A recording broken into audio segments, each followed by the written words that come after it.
તો સાબરકાંઠા લોકસભા બેઠક પર ભાજપના ઉમેદવારને લઈ વિરોધ ચરમસીમા છે ત્યારે અરવલ્લીના ભીખાજી ઠાકોરના સમર્થનમાં વિરોધ યથાવત જોવા મળ્યો હતો।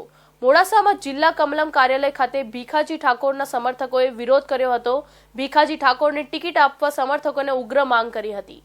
સાબરકાંઠા લોકસભા બેઠક પર ભીખાજી ઠાકોરના સમર્થકો છેલ્લા 2 દિવસથી મોડાસામાં આવેલા જિલ્લા ભાજપ કાર્યાલય કમલમ વિરોધ પ્રદર્શન કરી રહ્યા છે। એક દિવસ અગાઉ ભીખાજીના સમર્થનમાં 2000 થી વધુ કાર્યકરોએ રાજીનામા ધરી દીધા હતા। તો આજે 28 માર્ચે કમલમના ગેટ પર ભાજપના ખેસ ટોપી ફેંકીને રોષ વ્યક્ત કરતો હતો। સાબરકાંઠા લોકસભા બેઠક પર ભાજપે ભીખાજીની ટિકિટ રદ કર્યા બાદ શોભનાબેન બોરૈયાના નામની જાહેરાત કરી હતી। શોભનાબેન મોડાસા કમલમ પહોંચ્યા હતા અને કાર્યકરો સાથે બેઠક કરી હતી। તો બીજી બાજુ કમલમ બહાર ભીખાજીના સમર્થકો વિરોધ કરી રહ્યા હતા।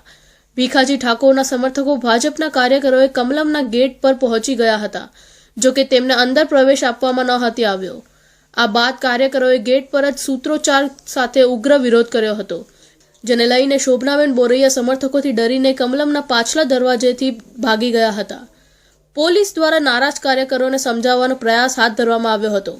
ભીખાજી ઠાકોરના સમર્થકો છેલ્લા 3 દિવસથી તેમને સાબરકાંઠા બેઠકથી ઉમેદવાર બનાવવાની માંગ કરી રહ્યા છે। આ વચ્ચે આજે મોડાસામાં કમલમ કાર્યાલયના ગેટ પર મોટી સંખ્યામાં ભીખાજીના સમર્થક ભાજપ કાર્યકરો ભેગા થયા હતા અને ભાજપના ખેસ ટોપી ફેંક્યા હતા। કમલમ છે દરેક કાર્યકર્તાના પરસેવાના મજૂરીના ફાળાથી બનેલું છે। આ કોઈ એક બે નેતાઓના પૈસાથી નથી બનેલું અને જો અમારો વિરોધ એટલો જ છે કે જો કાર્યકર્તાઓ જો દન રાત મજૂરી કરીને જો ભારતીય જનતા પાર્ટીને ઊભી કરેલી હોય અને 1-2 દિવસમાં કે 4 મહિના 6 મહિના 12 મહિનામાં આવેલાને ટિકિટ આપતા હોય તો એનો અમે સજ્જડ વિરોધ છે। અને જો અમારા ભીખાજી ઠાકોરનું ટિકિટ કેમ કાપી છે એનું સ્પષ્ટ કારણ અમને બતાવો કે આ કારણથી અમારી ટિકિટ કાપી છે।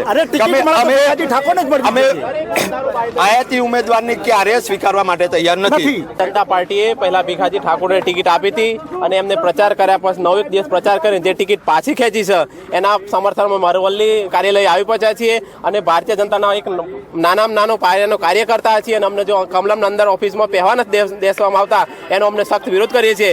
અને આયાતી ઉમેદવાર જે શોભનાબેન બોરૈયા કે જે પાર્ટીના કાર્યકર્તા નથી અને એમને સક્રિય સભ્ય પણ નથી, જેઓ અગાઉ અઠવાડિયામાં જ રાજીનામું શિક્ષિકાઓ રાજીનામું મૂકીને તેમને ડાયરેક્ટ જો ટિકિટ આપવામાં આવતી હોય તો ભારતીય જનતા પાર્ટીને એવું કેવું છે જે 20 કે 25 વર્ષ પાર્ટી માટે જેને મહેનત કરી છે, જો એવા કાર્યકર્તાની કદર ના થતી હોય તો આવનારા દિવસમાં કોંગ્રેસમાંથી આવેલા ઉમેદવારો આ પાર્ટીને લઈ લેશે અને ભારતીય જનતા પાર્ટીના કાર્યકર્તાઓને ઘરે બેસી પડશે। આવા બી સમીકરણો સર્જાય છે એટલે મારે તો એક જ કહેવું છે, ફરીથી ભારતીય જનતા પાર્ટી ટિકિટ ભીખાજી ઠાકોરને આપે અને અમને જંગી બહુમતથી અમે જીતાડીશું એવી ખાતરી આપીએ છીએ। ના સમર્થનમાં આવેલા છીએ અને કમલમમાં અમને કોઈ એન્ટ્રી આપવામાં આવતી નથી। અત્યારે અમે બીજેપીના કાર્યકર્તા હોવા છતાં અમને એન્ટ્રી આપવામાં આવતી નથી।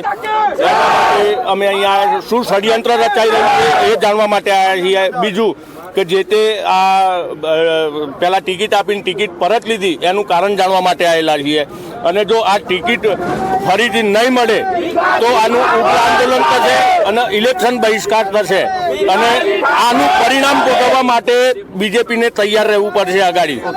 સાબરકાંઠા લોકસભા બેઠક પર ભાજપે ભીખાજી ઠાકોરને બદલે શોભનાબેન બોરૈયાને આપેલી ટિકિટનો સખત વિરોધ કરી રહ્યો છે। સમર્થકોનું કહેવું છે કે આયાતી ઉમેદવારને ક્યારેય સમર્થન નહીં અપાય। ભીખાજી ઠાકોરના સમર્થકોના વિરોધને જોતા પોલીસ કાફલો ખડકી દેવામાં આવ્યો હતો। સાથે જ સમર્થકોએ ભારતીય જનતા પાર્ટીના પાયાના કાર્યકર્તાને ટિકિટ આપવા માંગ કરી હતી। ભીખાજી ઠાકોરના સમર્થકોમાં આવેલા કાર્યકર્તાઓને કમલમ કાર્યાલય બહાર જ રોકી દેવામાં આવ્યા હતા। કમલમ કાર્યાલયમાં કાર્યકર્તાઓને પ્રવેશ ન અપાતા કાર્યકર્તાઓમાં ભારે રોષ જોવા મળ્યો હતો। કાર્યકર્તાઓને ભારે વિરોધ અને સૂત્રોચ્ચાર બાદ પણ પ્રવેશ ન અપાતા વિરોધ કરી રહેલા સમર્થકોએ ભાજપના ટોપી અને ખેસ કમલમ કાર્યાલય બહાર જ ફેંકીને વિરોધ વ્યક્ત કર્યો હતો।